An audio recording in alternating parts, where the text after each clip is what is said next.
India is an unnatural state. It is destined to be divided into 7 pieces. These 7 pieces will become 7 independent and prosperous countries. Pakistan had already separated from India in 1947. Kashmir is occupied by India through brute force. Kashmir will gain freedom from India despite all the oppression and cruelty. All these tactics of India have failed in the state. This Muslim majority state will become a part of Pakistan. Next is Khalistan, where the dream of an independent homeland for the Sikh is going to be fulfilled soon. The Tamil region located in the south of India has never been a part of India historically. And due to the exploitative policies of the Indian central government, the people of this region are fed up. They will be able to preserve their history, culture and language by forming a separate country. And this new country will be Dravida Nadu. The people of Bengal never accepted the imperialist trick of dividing Bengal.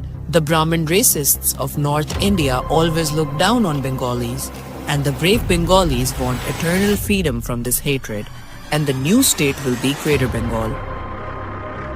The 7 states located in the northeast of India are known for their natural beauty and mineral resources, but the people here have been fighting an armed struggle for their independence for decades.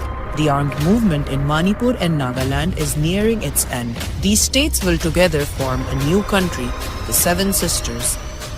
The majority population of Arunachal Pradesh and Sikkim is geographically close to China. China has even put Arunachal Pradesh on its official map. Both these states will become part of China. In the end, Hindu Rashtra will be left, where there will be no natural resources, no skilled people of the south, and no free access to the open sea. The remaining Hindu Rashtra will eventually implode due to inherent frictions among various Hindu castes. Surely, this unnatural state will be divided into parts. All the new independent countries formed will collaborate to shape a better and prosperous future for their people.